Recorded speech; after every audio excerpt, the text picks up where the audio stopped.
CCI కోసం పోరాడుతున్న జోగు రామన్న గారిపై అసత్య ప్రచారాలు మాని బీజేపీ ఎమ్మెల్యే ఎంపీలు సీసీఐ పునఃప్రారంభించడం కోసం చిత్తశుద్ధితో పనిచేయాలి అని అన్నారు. సీసీఐ పునఃప్రారంభించడం వలన ఆదిలాబాద్ యువతకు అవకాశాలు మెరుగుపడతాయని ఆయన తెలియజేశారు. జోగు రామన్న గారు సీసీఐ పరిశ్రమ కొరకు 2014 నుండి పోరాటం చేస్తున్నారు అని ఆదిలాబాద్ ప్రజలకు తెలియజేశారు. బీజేపీ ప్రభుత్వం వారి అధికారం కోసం సీసీఐ పరిశ్రమ పునఃప్రారంభించడానికి ఎన్నో మాయమాటలు ఆదిలాబాద్ ప్రజలకు తెలియజేసింది అని మరోసారి గుర్తు చేశారు. సీసీఐ సాధన కమిటీ తరఫున ముందుగా ధన్యవాదాలు తెలియజేస్తూ ఉన్నాం. నిన్నటి సభ చాలా బ్రహ్మాండంగా విజయవంతమైంది. 3000 మంది విద్యార్థులు యువజనులతోని విద్యార్థి యువజన పోరు గర్జన సభ జరిగింది. ఈ సభను విజయవంతం చేసిన ప్రతి ఒక్కరికి పేరు పేరున ధన్యవాదాలు తెలియజేస్తూ ఉన్నాం. ఈ సభకు ముఖ్య అతిథిగా విచ్చేసినటువంటి కాసిం గారు దాదాపు 30 నిమిషాల పాటు ప్రసంగం చేశారు.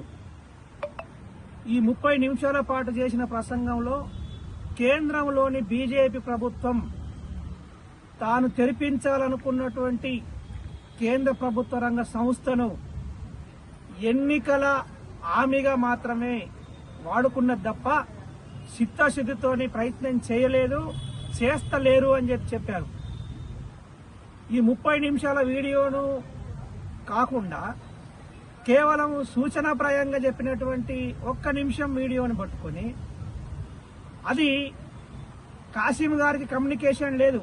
జోగు రామన్న గారు 2014 సంవత్సరం నుంచి తాను మంత్రిగా ఉన్న కాలం నుంచి కూడా సీసీఐ సాధన కోసము నిజాయితీగా నిష్పక్షపాతంగా పనిచేస్తూ ఉన్నాడన్న సంగతిని తన కమ్యూనికేషన్ గ్యాప్ వల్ల రాష్ట్ర ప్రభుత్వం ఆ రోజు తెరిపించుంటే బాగుండు అని చెప్పి అన్నటువంటి ఒక నిమిషం క్లిప్పును పట్టుకొని బీజేపీ వాళ్ళు కానీ అట్లనే ఈ రోజున ఆ వీడియోను వైరల్ చేస్తూ ఉన్నారు.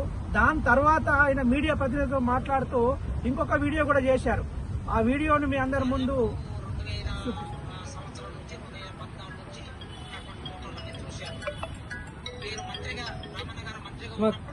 కేంద్ర మంత్రుల్ని కలిసి సందర్భాల్లో విజ్ఞప్తి చేశారు. తర్వాత ఈ విజ్ఞప్తిలో భాగంగా వీరి ఒత్తిడిలో భాగంగా పోరాటంలో భాగంగా స్వయంగా ఈ టౌన్ లో జరిగినటువంటి సభలో ఈ కంపెనీకి మేము కంపెనీ ఓపెన్ చేస్తామని చెప్పినట్టు ఉన్నది. కనుక ఆ ఫోటోలన్నీ చూసిన తర్వాత పోరాటానికి సంబంధించిన దృశ్యాలున్నాయి, లాబింగ్ సంబంధించిన దృశ్యాలు ఉన్నాయి, ఇచ్చిన హామీలకు సంబంధించిన దృశ్యాలున్నాయి.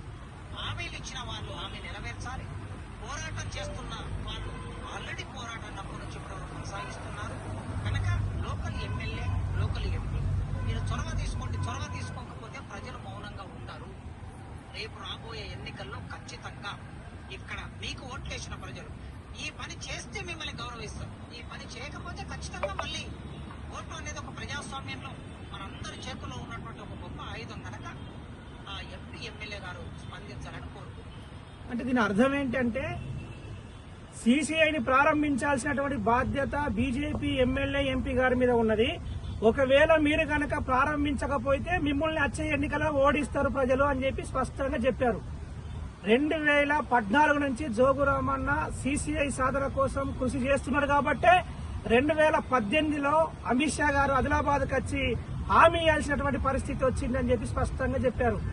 కాబట్టి జోగు రామన్న గారు చేస్తున్నటువంటి ఈ కృషిని తప్పుదారి పట్టించే క్రమంలో సీసీఐ సాధన కమిటీ చేస్తున్న పోరాటాన్ని నీరుగార్చాలనేటువంటి దురుద్దేశంతో కొంతమంది మాట్లాడుతూ ఉన్నారు.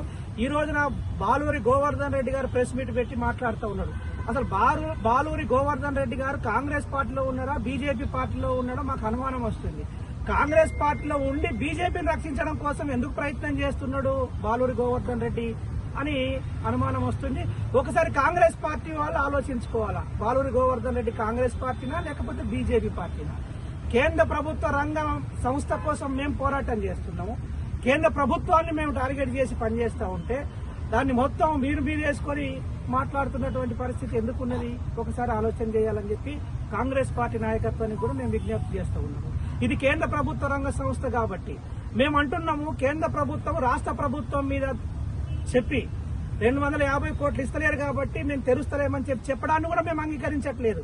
ఎందుకు అంగీకరించట్లేదు అంటే అది ఫక్త్ కేంద్ర ప్రభుత్వ రంగ సంస్థ కాబట్టి కేంద్ర ప్రభుత్వమే తెరవాలి కాబట్టి తన బాధ్యతను నుంచి తప్పుకొని ఇటు రాష్ట్ర ప్రభుత్వం మీద దొబ్బేస్తా ఉన్నది. కానీ మేము అడుగుతున్నది ఏంటంటే కేంద్ర ప్రభుత్వం మీ మీద దొబ్బేస్తా ఉంటే మీరెందుకు స్పందిస్తలేరు కాంగ్రెస్ పార్టీ వాళ్ళు? అది నిజమైతే నిజమని చెప్పండి, అబద్దమైతే అబద్దం అని చెప్పండి ప్రజలకు. మీరెందుకు మాట్లాడట్లేదు, మౌనంగా ఉంటున్నారు? దీని వెనకాల రహస్యం ఏంటిది అనేది కూడా ఈ సందర్భంగా అడుగుతూ ఉన్నాము.